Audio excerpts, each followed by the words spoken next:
જે ગુરુ જ્ઞેય થાય છે એ પુસ્તક મને ટેકો 18 લાઈફ ટાઈમ વાંચવા જેવું સાંભળવાનું છે.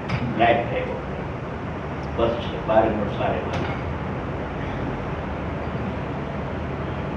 મારું અધ્યયન એક જ ચાલે છે અત્યારે. કોઈ વખતે કોઈ વખતે 18 કેસેટ સાંભળો. 12 કેસેટ પૂરી થઈ એમાં પરમ 6 કેસેટ કાલથી પાછી અને આ કેસેટની પછી લાણી થાય છે. મુંબઈ વાળા આવ્યા હતા તેને કહ્યું છે લાવો 12 ને 18 2 જણા આપી આના પૈસા કોઈ ચાલે. આ ભેટ છે, સપરેટ ભેટ છે.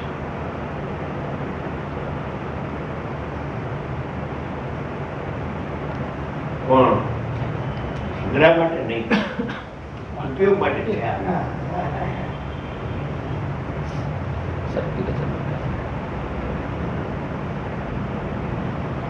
બોલવાથી પૂર્વક નહીં વાત ચોખ્ખી થઈ ગઈ.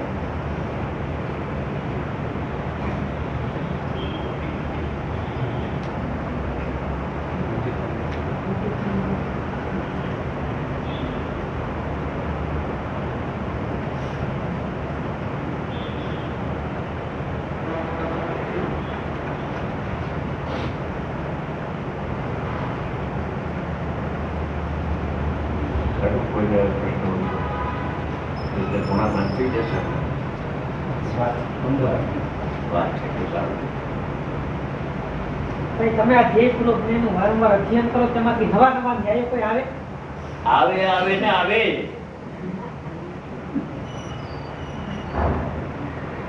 આવે ને આવે. તમે કરશો તમને ન્યાય આવશે નવા. એકવાર એવું બન્યું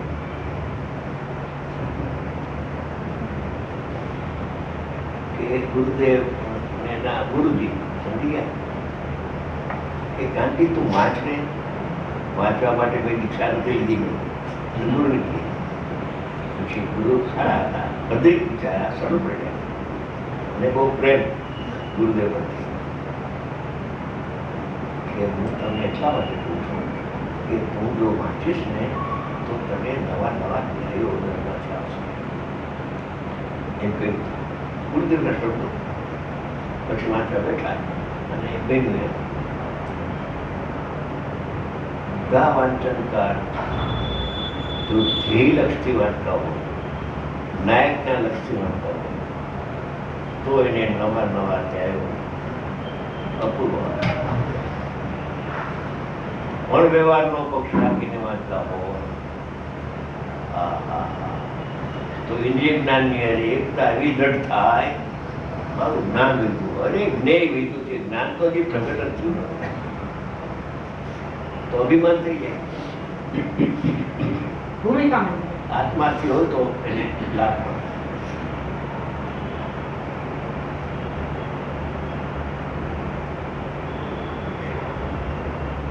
એનું કારણ છે કે તમે એ વખતે દ્રવ્ય તરફ લક્ષ છે, પણ લક્ષ દ્રવ્ય તરફ ભલે હો ઇન્દ્રિય જ્ઞાન, પણ તમને ઘૂંટાય છે તો અહીંયા ભાવજીથી ભીન હું છું, રાગથી હું ભીન છું એમ ઘૂંટાતું હોય ને તો આત્માના લક્ષ્ય ઇન્દ્રિય જ્ઞાનનો તો ઉગાડ થાય, પણ અતિન્દ્રિય જ્ઞાનમય ભગવાન આત્માનો પક્ષ થાય અને અતિન્દ્રિય જ્ઞાન પ્રગટ થવાનો મોક આવે.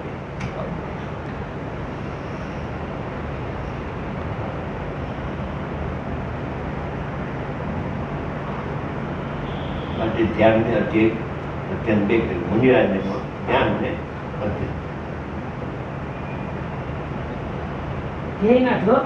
આપણે ચિંતન અને અધ્યયન એમ ધ્યાનની ચિંતન. કોઈ કહ્યું તમે 7 વાગે ધ્યાનમાં બેસો છો કે નહીં, ચિંતનમાં બેસો. બે ફેર ધ્યાન તો નિર્વિકલ્પ ધ્યાન હોય, એ તો રોજ ના આવતું હોય. રોજે આવે ને દિવસમાં 3 વાર આવે ને કેટલાક ને 3 દિવસ 1 વાર આવે, મહિનામાં 10 વાર આવે. સોગાની કહ્યું મહિનામાં 10 વાર. બીજા એક મને નાની મેળા હતા, સમજા થઈ ગયું, મોટી મોટા હતા. મેં પૂછ્યું હતું કે બીજું તો ધ્યાન ક્યારે આવે છે?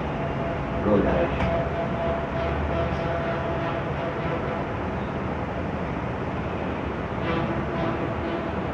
મેં એટલું બધું નિષેધ ભરતો હતો, જાણતો હતો.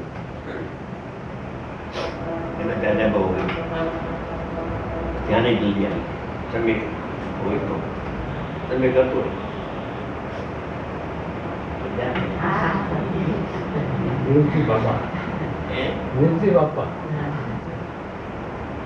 ધ્યાનની મોટી ભૂલ કાઢી તમે આજે. મેં ખરેખર ધ્યાન એટલે નિર્વિકલ્પ ધ્યાન એમ નહોતું કહેતું. ધ્યાન એટલે નિર્વિકલ્પ ચિંતન, પેલા ચિંતન હોય માનસિક, એમાં શુદ્ધાત્માની મુક્તા હોય, વેદનાના વિચારો હોય, વેદજ્ઞાનમાં પણ અભેદની મુક્તા રહેતી હોય, વેદ ગૌણ થતો હોય. વેદનું બહુ જ્ઞાન થાય તો સમજવું કે આ માનસિક જ્ઞાન શું છે, મને બાકી કાંઈ વાંચવા માંગતું નથી. આનંદ વગરનું કોરું જ્ઞાન એ જ્ઞાન નથી, પણ અજ્ઞાન છે, ભાવની છે. આનંદજી જબ આનંદ આવે તો જ્ઞાન ચર્ચા, એનું નામ આનંદ છે.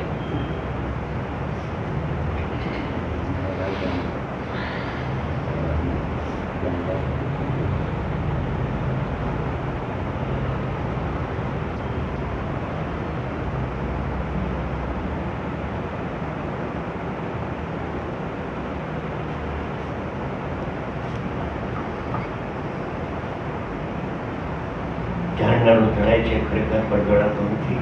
એમને બેને કહ્યું પછી વળતા કે આખું જ્ઞેય થઈ ગયું. આ પદાર્થ જ્ઞેય નથી મારું, અહીંયા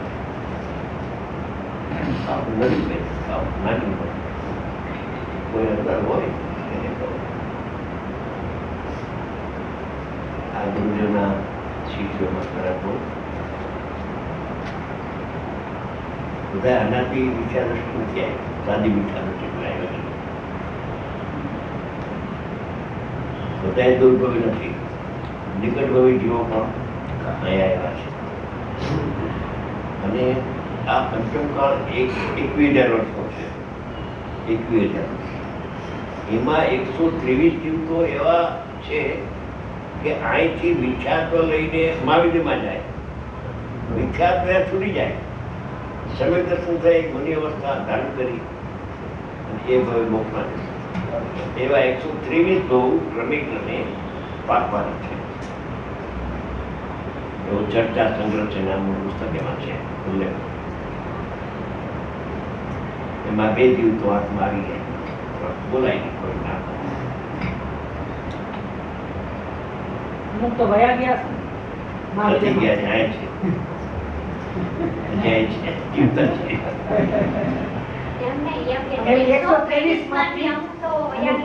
હા, વયા ગયા એ બનવા જ છે. આ 25 વર્ષમાં ગયા બનવા જ છે. એ તો કેવડી જ્ઞાન છે આપણે, પણ 123 કહેવાના છે, 105 છે. તમે બે ની ઓળખ કરી લીધી.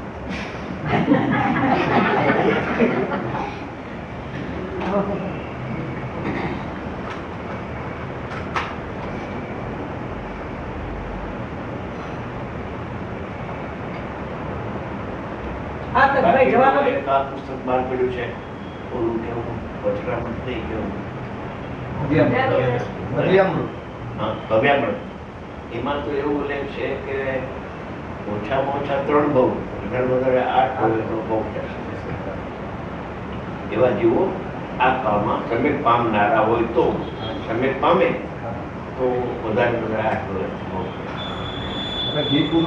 પાછળ પરિશિષ્ટ છે ને, એમાં છે ઉલ્લેખ છે. અને કઈ વાત એવી છે કે કોઈ આપણા એવા કોઈ ભાઈ વિચાર નહીં, અને સોલગઢમાં 2 બહેનો વચ્ચે સમજી ગયા હેતુપૂર્વક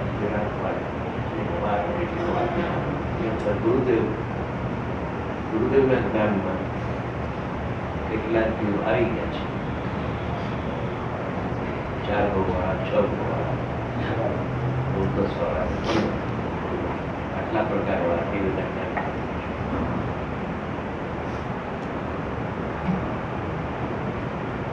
ભવાંતર જ્ઞાન થાય છે.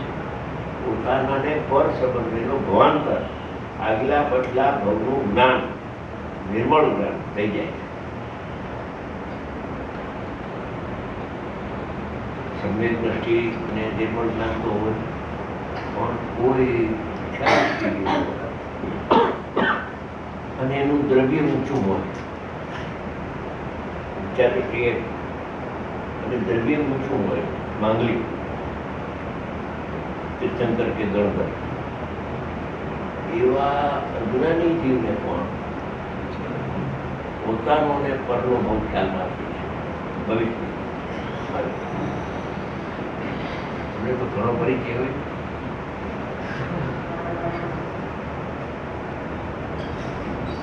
નામ ના લેવાય. મેં આ કાળ સારો છે. ગુરુદેવ તો ત્યાં સુધી કહેતા હતા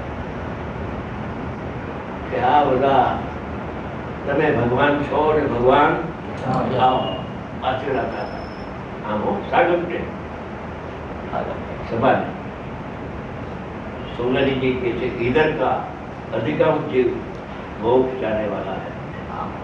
इधर का अधिकांश जीव એટલે ઘણા જીવ ગુરુદેવના ભક્તો મોક્ષ જવાના છે.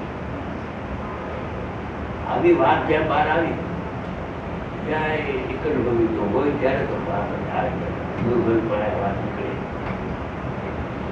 વાણી ના આવે. ગુરુદેવની વાણી જે આવી છે એ પાત્ર જીવોને નિમિત્ત આવી છે. પણ સંતોષ માનવા જેવો નથી કોઈ.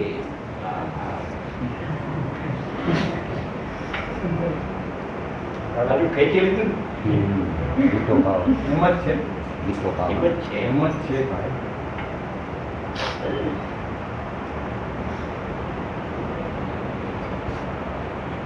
ને જાજી ભૂખે ખોટી. યથાર્થ ભૂખ સાચી. યથાર્થ ભૂખ હોય ને એ તો સાચી પ્રાપ્તિ કરવાની પોતાના સ્વરૂપને જાણવાની ઝંખના એને જાગી છે. ઝંખના જાય.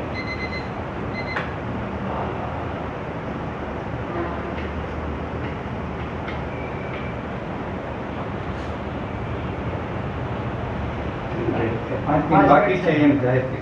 એમ પાંચમી બાકી હોય ત્યારે કે છે પાંચમી બાકી